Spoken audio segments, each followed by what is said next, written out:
The warehouse loomed against the night sky, an impossibly large structure of steel and concrete. The few exterior lights cast weak halos on the cracked pavement, barely illuminating the loading docks. It was just me and this monolith of storage, a fortress of forgotten things. I sighed and adjusted my security badge. First night. The job description was simple. Watch the place, report anything unusual, don't fall asleep. It seemed easy money. Inside, the warehouse was colder than it should be, the air thick with the scent of dust and something faintly metallic. My footsteps echoed too loudly as I made my way to the security booth, a small cabin near the main entrance. The previous guard had left in a hurry. His half-finished coffee sat abandoned on the desk, next to a clipboard of log entries scribbled in shaky handwriting. But the first thing I noticed was the letter. It was placed neatly in the center of the desk, bold black ink spelling out my name.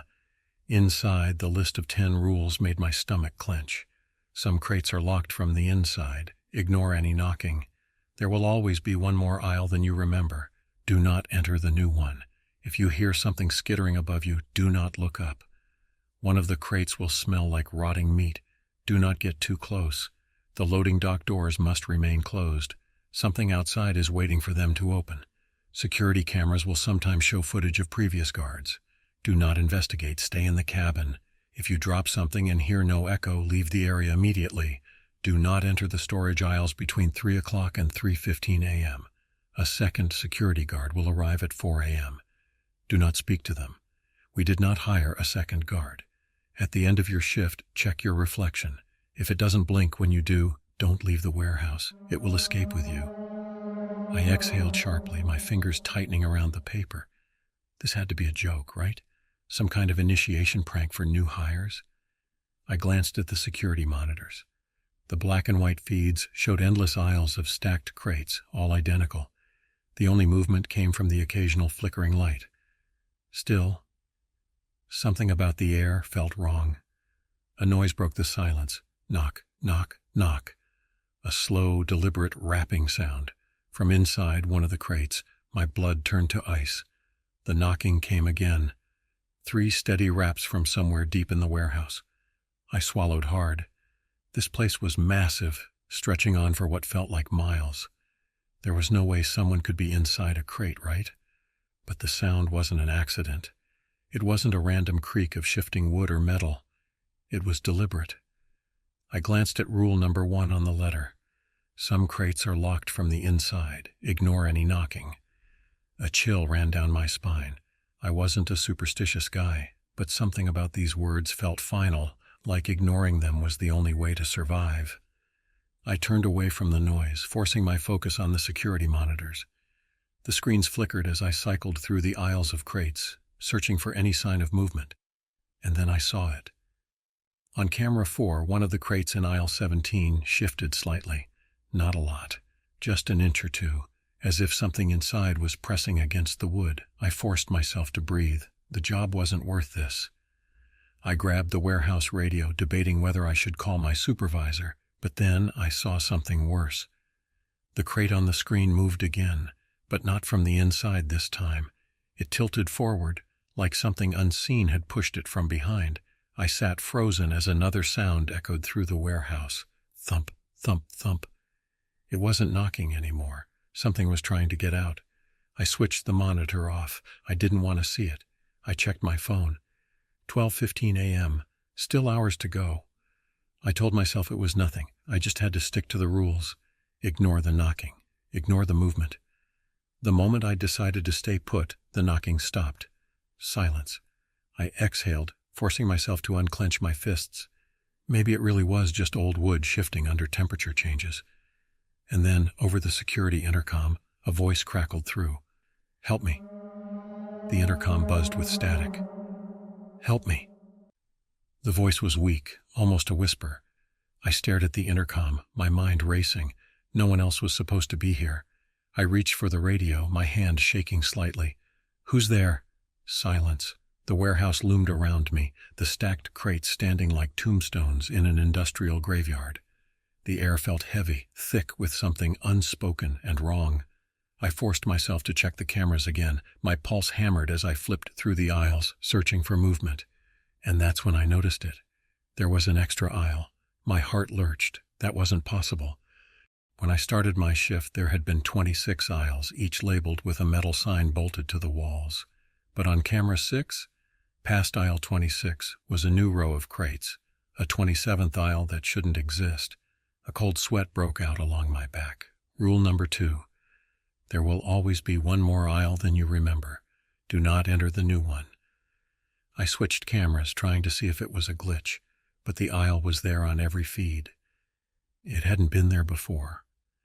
I leaned closer. The space between the crates was unnaturally dark, the overhead lights failing to illuminate the aisle completely. And then, on the grainy black and white screen, I saw it. A figure, standing just inside the new aisle. I stopped breathing. It wasn't moving. It wasn't even facing the camera. Just a tall, human-like shape, featureless, standing too still in the darkness. The intercom crackled again. "Help me!" The same voice. My skin crawled. The voice wasn't coming from the intercom. It was coming from the figure on the screen. Something cold and instinctual inside me screamed to look away, to follow the rules.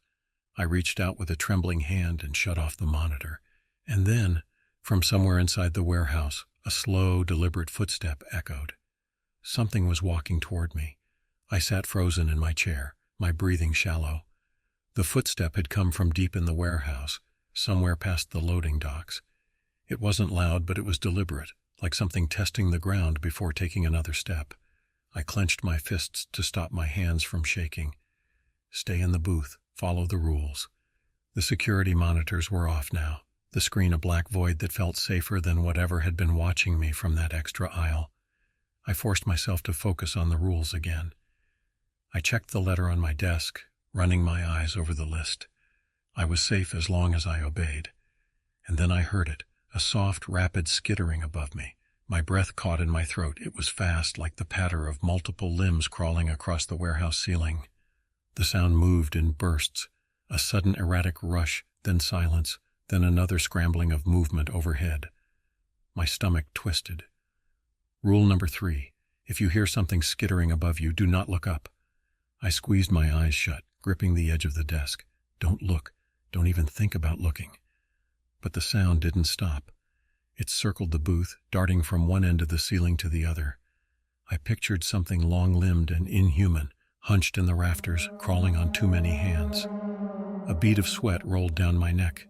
Then suddenly it stopped directly above me. I clenched my jaw, willing myself not to react. I could feel it up there, as if it was waiting for me to break the rule. My entire body screamed to look, but I stayed frozen. The silence stretched. 5 seconds, 10, 15. Then with a slow creaking sound, something began to lower itself from the ceiling. I didn't see it, but I felt it. The pressure in the air shifting, the unseen presence descending just out of my field of vision. It was trying to trick me, trying to make me break the rule. A single strand of something cold brushed against the top of my head. I bit down hard on my lip, forcing myself to stay still. My heart slammed against my ribs. And then, as quickly as it had come, the presence withdrew. The skittering resumed, darting back across the ceiling. Moments later, it was gone. I let out a shaky breath. I had followed the rule, but I was beginning to realize something. These rules weren't just guidelines. They were keeping me alive. I stayed in the booth for a long time, listening. The skittering had vanished, but the silence it left behind felt worse. I checked my watch. 1:47 a.m. Still hours until my shift ended. I forced myself to move, rolling my shoulders and flexing my fingers. If I sat here all night, I'd lose my mind. I had to at least make my rounds, check the aisles, and pretend I was doing my job. I grabbed my flashlight and stepped into the warehouse. The air felt different out here, heavy, like I had stepped into something's territory. Rows of identical wooden crates stretched into the distance, towering over me. My boots made soft thuds against the concrete floor as I walked. Then I smelled it. The stench hit me like a fist, thick and wet, like rotting meat left out in the sun. I gagged, covering my nose. The smell seeped into my lungs, thick and rancid. I scanned my flashlight across the crates, and then I found it. A crate in aisle 12 was leaking something. A dark, viscous fluid dripped from between the slats, pooling on the floor. The smell was coming from inside. I stumbled back as a wave of nausea rolled through me. Rule number 4, one of the crates will smell like rotting meat. Do not get too close. I turned away immediately. I didn't need to know what was inside.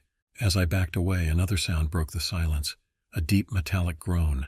I spun toward the loading dock doors just in time to see them shudder against their locks. My breath hitched. Something was trying to get in.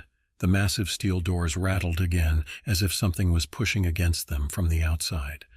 I stared, frozen. Then, from the other side of the doors, I heard it, a slow, rasping breath. Not human, not even close. I stepped back, my pulse hammering. The locks held, but the doors bulged inward, metal groaning under the pressure. It was big, whatever was out there, bigger than a man, bigger than anything that should exist. I fumbled with the flashlight, keeping my distance. The rule was clear. The loading dock doors must remain closed. Something outside is waiting for them to open. The doors shuddered one last time. Then, just as suddenly, the pressure eased. The breathing stopped. The thing outside had moved on. I backed away, swallowing hard. I wasn't sure if I was going to make it until morning. I practically ran back to the security booth, slamming the door shut behind me. My pulse thundered in my ears as I locked it. I needed to breathe, think. Something outside was waiting to get in, something big. But the doors held, for now. I wiped my sweaty palms on my uniform and forced myself to check the security monitors. Flickering black and white feeds showed the aisles stretching into the darkness. Crates stacked like forgotten relics. No movement. Then the footage on camera 3 changed. My stomach dropped. The screen no longer showed tonight's empty warehouse.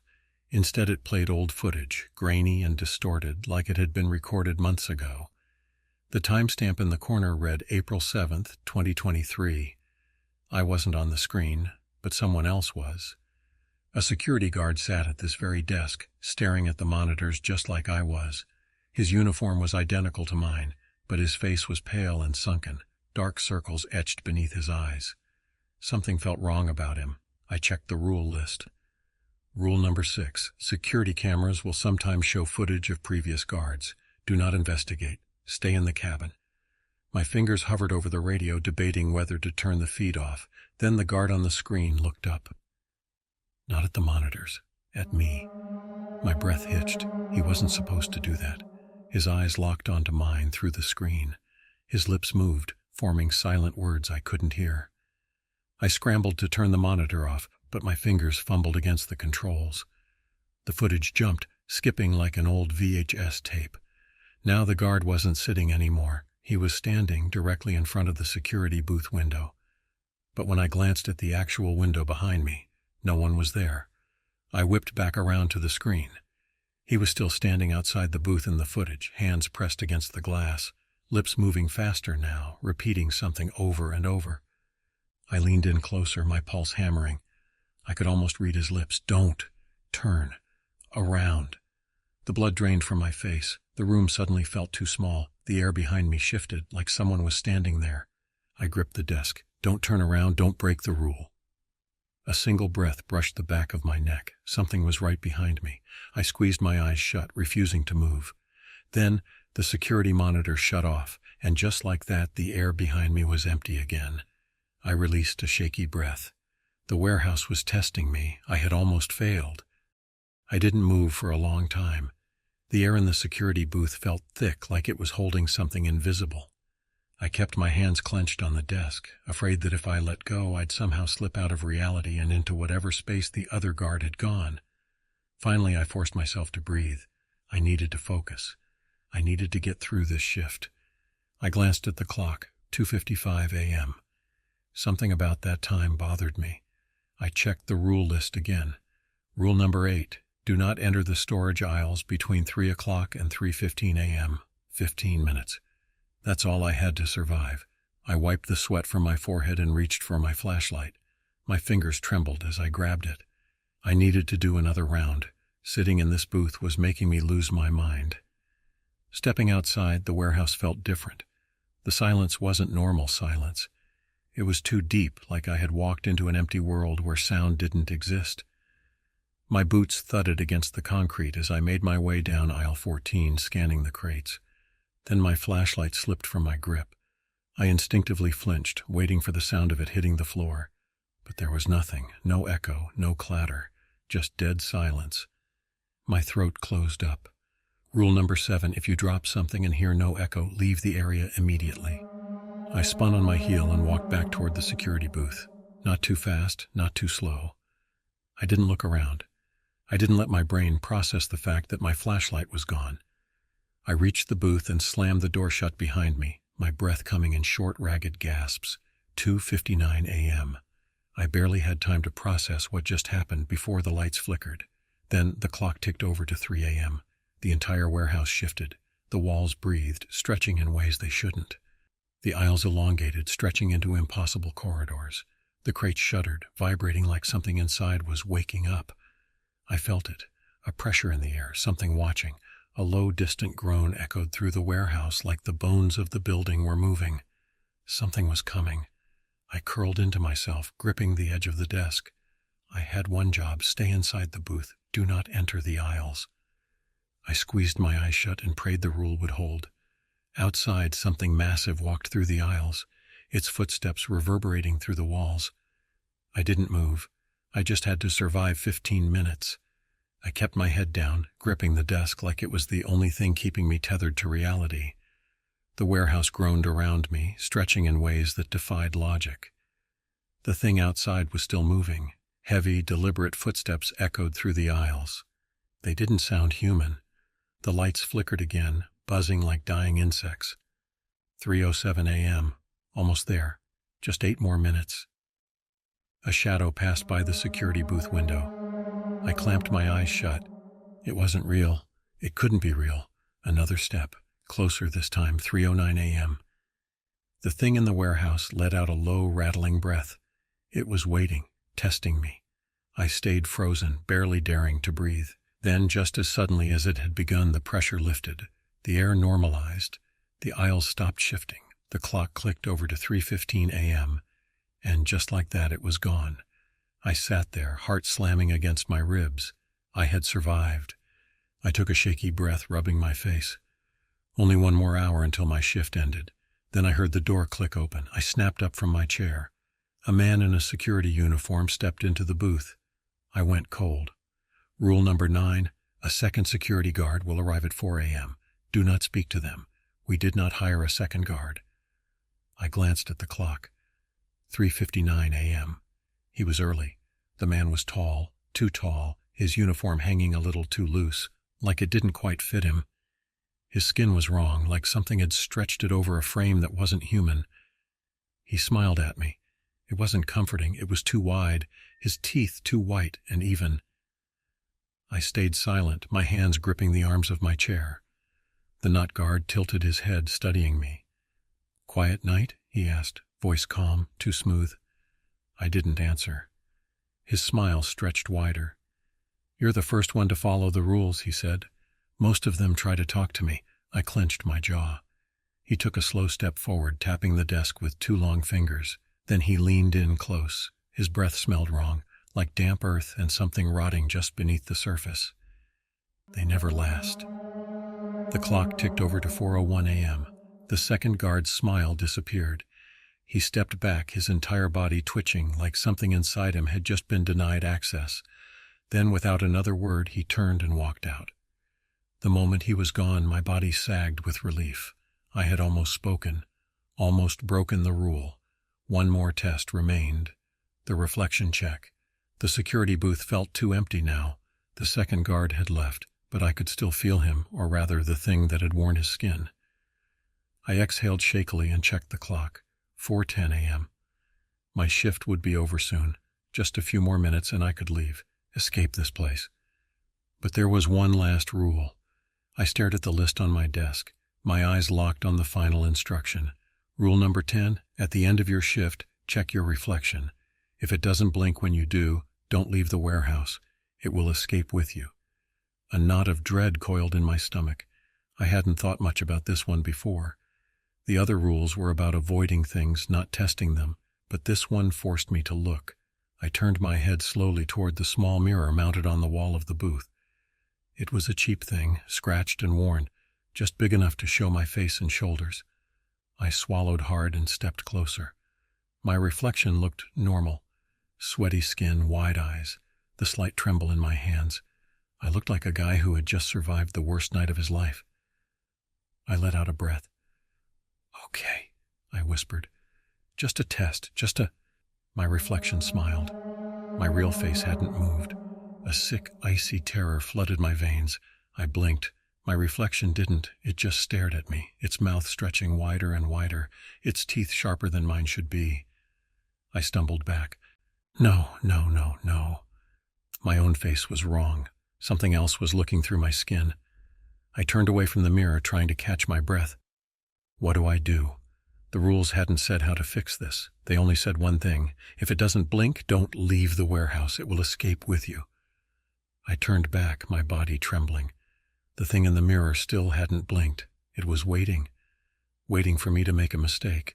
The warehouse doors were right there. My car was outside. I could just run, but I knew if I stepped outside, it wouldn't be me leaving. I clenched my fists.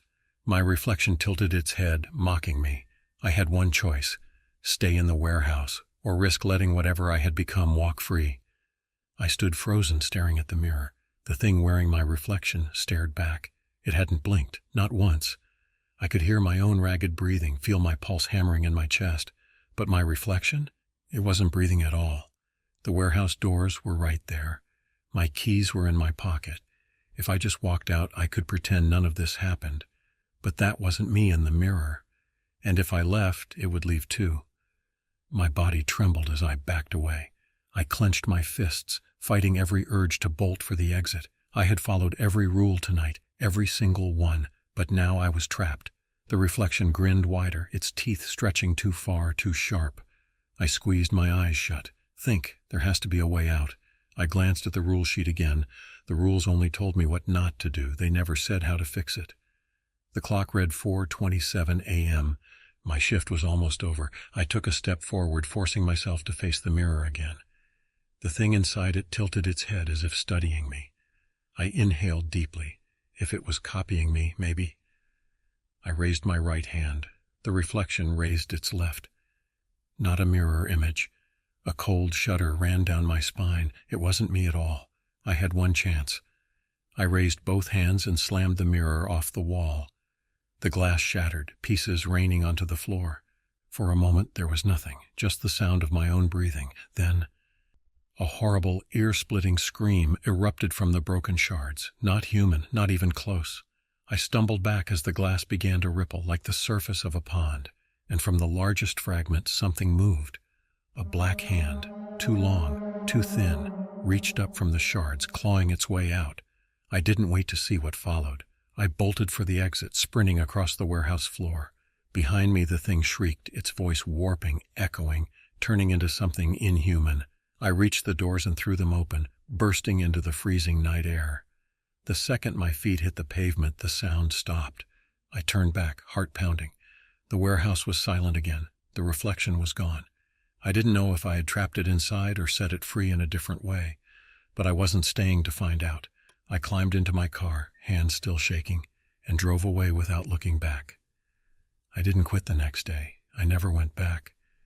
But sometimes, late at night, I still wonder what would have happened if I had stepped outside, or if it had blinked first. Hey guys, if you like my videos, please like and subscribe to my channel. I would really appreciate it. Thanks.